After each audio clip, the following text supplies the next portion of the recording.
Hey everyone, it's Talks from Crits Happen. I'm here with a video about Among the Stars. This is a game that has been turned from a board game into an app game by Kublo, the developer. They've done a great job. So the very beginning, you jump in, there are some rule books that you can dig into if you want to, which will explain everything very, very nicely. But you also have a tutorial mission that you can walk through as well. This is a pretty staunch and direct port of the board game into a digital version of the game. Do they do it well? Spoiler alert, yep, very well. Right out of the box, you have options for settings on the sound and the music and the different languages. Kind of odd, my music and sound was off when I first downloaded it. I had to actually add it and turn it back on. So what is the goal of Among the Stars? Well, it is a card drafting game that adds proximity and placement. You are an architect in the future, and you are going to be placing cards that you draft, one per turn, and then passing your hand either to the left or to the right, and you're going to be making a space station. The goal is that there's different types of cards, and as you'll see here, you can get victory points for building cards.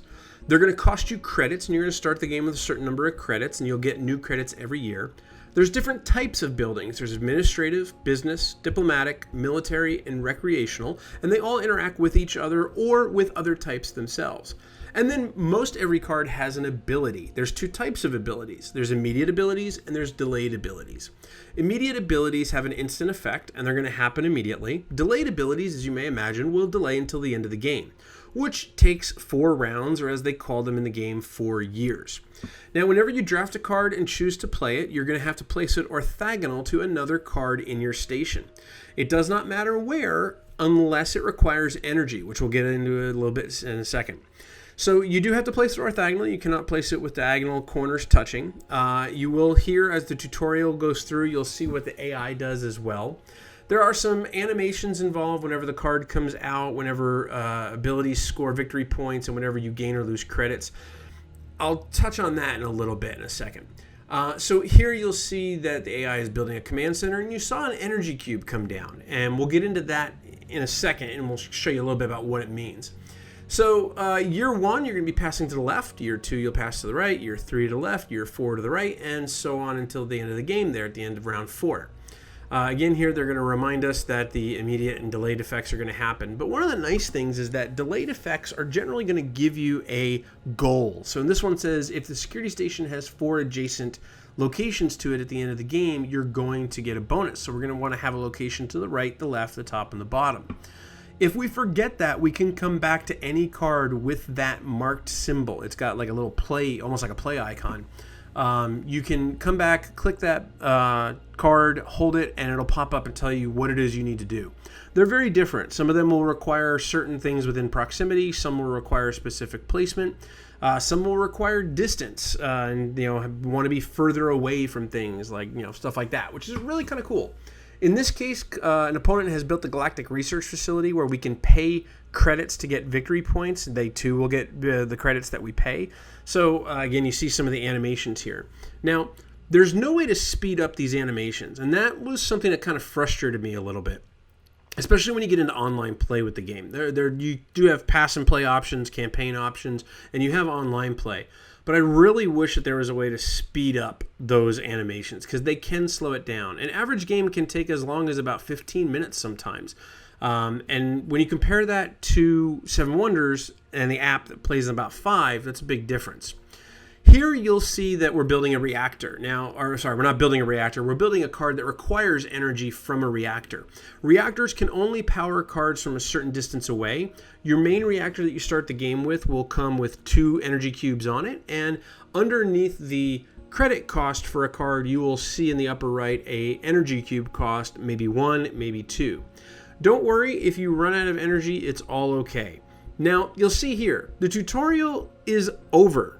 It's really quick. It basically teaches you how you can place a card, how you can pay for energy, and what the delayed abilities are, and you're off and running. That is a little disappointing to me, and here's why. I've played a lot of Among the Stars. It's one of my favorite, if not possibly my favorite drafting game of all time. I love the expansions for it. I am actually in one of the expansions. I'm Tox the Ambassador in one. But I really love the choices of not just the typical core drafting where you are forced to send signals and get signals. And if you've ever played Magic the Gathering and drafted Magic the Gathering, it really takes you back to that. But this also includes proximity and placement. And you have to think about not only what did I pass, but what were some of the abilities on there, and what do I need to plan for ahead? You may have a card that gives you points for being furthest away from your main reactor, and you want to plan correctly to get like 5 or 6 points when that comes around.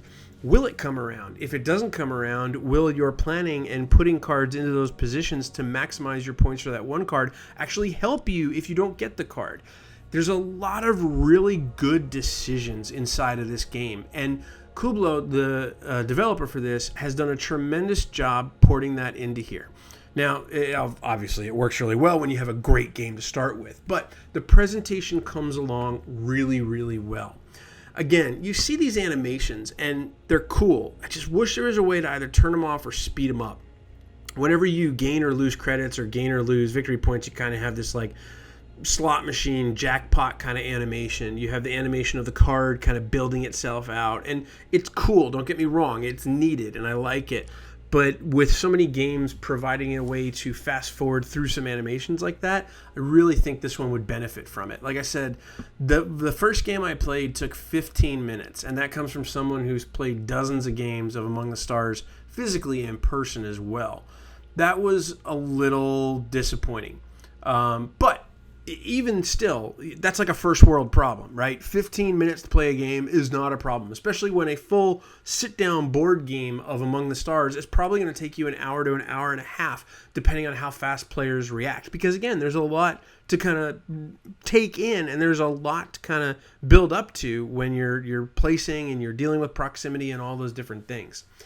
The artwork is gorgeous in Among the Stars, and it really shines through on this app, although it shines through more on a tablet than on a phone. This recording that you're watching here was done on my iPhone X. One of the things that drives me nuts, and this is the iPhone X, a little bit of the developer, but more the iPhone X, you'll see that little white bar at the bottom that covers up your card choices. That's the home bar. The iPhone X doesn't have a home button, it has a home bar, and unless a app developer specifically codes it in such a way that it turns it off or mutes it, it's going to stay on the whole game. So it kind of blocks out the images. That's disappointing. Now, granted, these images are not very big. They're small. You touch on them, you explode them up, and you get the full effect. But as a gamer with an iPhone X, that's one of the more disappointing things that I've run into. And I get it that the developer can program to mute that, but I think that that's a design flaw from Apple more than anything else. So I don't want to make this an Apple versus Windows versus Android or anything like that. I'm just letting you know why that white bar is there and what's kind of happening with it. We're going to jump ahead a little bit, and you'll see a more expanded station here as we get towards the end of this game. But there are additional modes to play as well that will offer you local pass and play, 3 or 4 players. You can do online play as well. And that's where the speeding of the animations would really, really help, I think.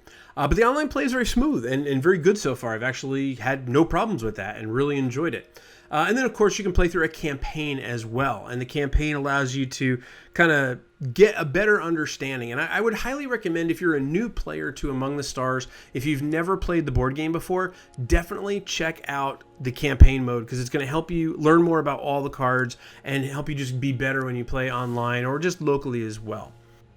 So that is Among the Stars. I think it's beautiful. I think they've done a great job of taking a wonderful board game and porting it into a digital world that still gives you the tactile feel and experience of playing what the board game is about, while also bringing in that digital aspect to it, making it faster, even if the animations do slow it down just a little bit. Let us know what you think, though. Go ahead and leave a comment below in the YouTube channel. Let us know, are you playing Among the Stars? If so, what do you like about it? What are you having challenges with? And maybe what's your highest score? We'd love to hear things like that. Of course, you can always chime in on social media by searching Crits Happen at Facebook, Twitter, and Instagram.